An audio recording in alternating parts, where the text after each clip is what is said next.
बुढा हामी कहाँ जानु लाग्यो अरे We are going to Cornwall. So Kanwal चाहिँ अब यहाँबाट हाम्रो 1 hour 45 minutes को ड्राइभ छ हामी यहाँबाट जान्छौँ अनि यस्तो घाम छ बाहिर होइन यस्तो घाम छ सो भेरी सनी के 29 डिग्री सेल्सियस छ क्या यस्तो गर्मी त्यो हप्पकै रुमतिर बस्दाखेरि पनि हे ब्लू एउटा यसलाई ट्विट दिएर जाउँ है हे अब ब्लूले चाहिँ बिस्कुट खान्छ अनि त्यसपछि ब्लू चाहिँ यहाँ बस्छ Sit down. Give me your hand. Sit down. कति Give me your ज्ञानी hand. कुकुर छ यार यो Good. The other one. Ooh. No. Other one. Good job. There we go, Blue. यो चाहिँ यहाँनिर छ चेयर होइन दुईटा कुर्सी छ अनि यहाँ म्याट छ होइन सो बिचमा गएर चाहिँ हामी मस्त आनन्दले रिल्याक्स गरेर बस्ने प्लान छ पनि जाने हो ब्लूलाई लान मिल्दैन Blue.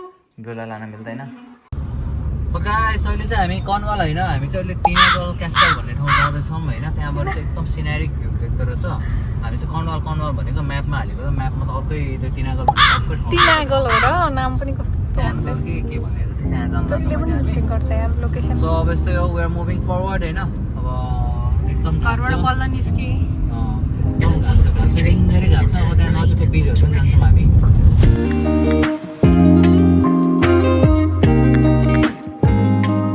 ल अहिले चाहिँ हामी फरि निस्क्यौँ होइन अब चाहिँ हामी चट्ट लगाएर आइसक्रिम खाँदै अनि त्यसपछि क्यासल तर्फतिर जान्छौँ कस्तो लागिरहेको सही गर्मी है अनि स्ट्रिट कस्तो लाग्यो तिमीलाई यहाँको रमाइलो लाग्यो सो अहिले चाहिँ हामी यहाँ जाँदैछौँ सो इट्स ओपन देखाइरहेको छ होइन यो चाहिँ इङ्ग्लिस हेरिटेज तिनट्यागल क्यासल भन्ने रहेछ सो यो तिनट्यागल क्यासलको चाहिँ यहाँ सबै टाइमिङहरू छ होइन कति बजी खोल्छ के खोल्छ भनेर सो यहाँनिर चाहिँ डिटेल्सहरू छ अनि दिस इज द वे हामीले टिकट लिइसक्यौँ मेरो हातमा टिकट छ so this is the ticket to Tintagel castle अब हामी जान्छौँ यो बाटो गाइज हामी यहाँ छौँ क्या यस्तो ठाउँमा छौँ कि गाइज हामी you can see the view के ओ माई गुडनेस यहाँबाट चाहिँ यो पारी यो ट्याक्कै पाहाड जोडेको रहेछ यहाँ पुल बनाइदिएको रहेछ पारी जान मिल्दो रहेछ यहाँबाट चाहिँ अझ हामी तल बिचतिर पनि जान्छौँ बिचबाट यो पुल दामी देख्छ होला ल अहिले चाहिँ हामी यहाँ माथि जान्छौँ यो बाटो जाँदैछौँ जाउँ सरर लगाएर यो बाटो गएर यस्तरी यहाँ पुरा यो ढुङ्गाहरूको यो पहिला घरहरू थियो होला कि भत्केको हो कि चाहिँ सिमेन्टी चाहिँ युज भएको छैन सिमेन्टी युज भएको होइन होला यो खै के हो त्यस मजाले त्यो फ्ल्याट ढुङ्गा टाइपकोले टाँसेको रहेछ यस्तरी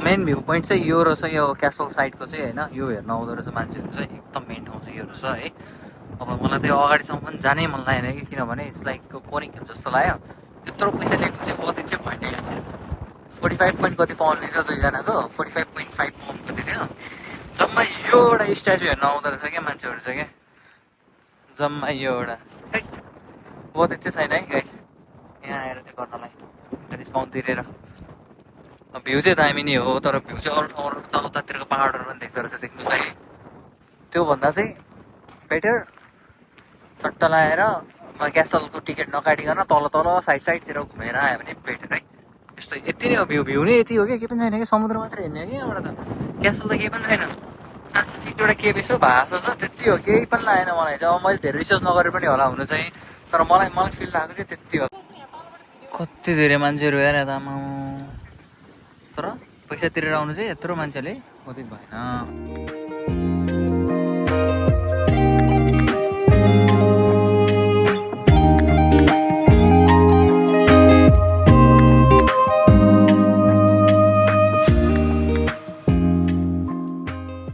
गाइस हाम्रो चाहिँ अब यहाँनिर यो क्यासलको एक्जिट पोइन्टमा आइसक्यौँ होइन एक्जिट पोइन्ट चाहिँ यस्तो छ है गाइस ल you can see this exit point oh my goodness दामी छ एक्जिट पोइन्ट चाहिँ तर देख्ने भने चाहिँ जहाँबाट पनि एक समुद्र मात्र हो क्यासलमा चाहिँ त्यस्तो केही पनि छैन अब अलि डिटेली नै अब सानो कुरा पनि एकदमै मनपर्ने जस्तै अब सानो गार्डनहरू फुलहरू यताउता मनपर्छ भने चाहिँ ठिकै हुन्छ होला त्यस्तोको लागि चाहिँ होइन भने अब क्यासलमा चाहिँ राजा रानी नै बस्ने राजा रानीको तरवाल सरवाल देख्न पर्यो भन्यो भने चाहिँ यहाँनिर ठिक छैन है त गाइस। ल अब त्यही हो, अब हामी यहाँबाट फेरि अर्को डेस्टिनेसन हेर्छौँ किनभने हामीलाई यो ठाउँ चाहिँ त बुझेन, जस्तो वेस्ट अफ मनी जस्तो पनि लाग्यो हामीलाई यहाँनिर चाहिँ है। त्यही पनि जस्तै हो, ठिकै छ, यसो घुम्नुपर्छ, नयाँ नयाँ ठाउँ एक्सप्लोर गर्नुपर्छ, कहिले राम्रो कहिले नराम्रो त भइ नै हाल्छ।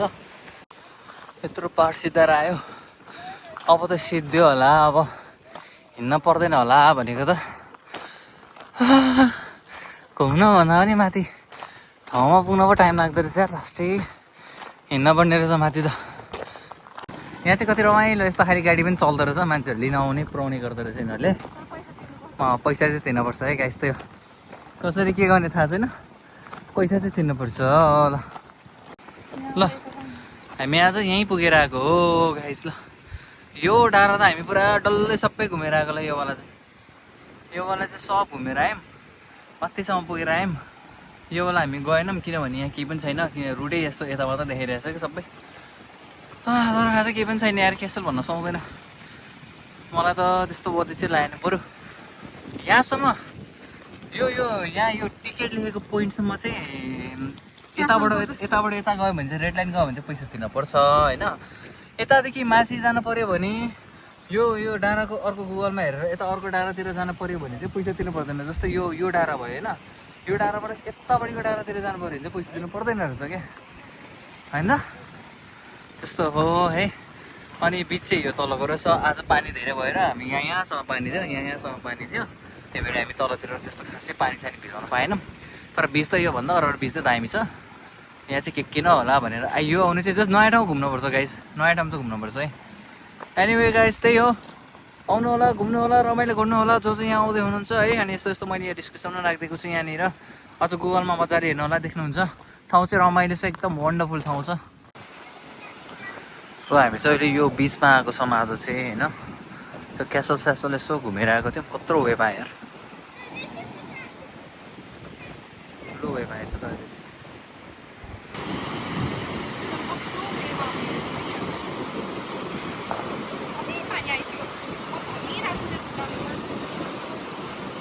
ल यस्तो छ त, चिसो भयो अरे। ल चिसो भयो अरे, समातेर चाहिँ राख्नु फेरि चिप्लेला फेरि हल्ला गरेर हैरान छ यार मान्छे। He's enjoying natural spa all the way over here, water to this way, ocean. कस्तो भयो त आजको दिन? रमाइलो भयो। अघि न चाहिँ गर्मीले पुरै पाकेको थियो, अहिले चाहिँ यहाँ समुद्रमा आएर काइन्ड अफ लाइक जकुजी जस्तो गरेर बसेर थेरापी स्पा जस्तो भयो कि मजा आयो। तर एकछिन भए पनि ठिक छ। ल यस्तै हो, अब हामी हाम्रो आजको भ्लग यहीँ समाप्त गर्छौँ।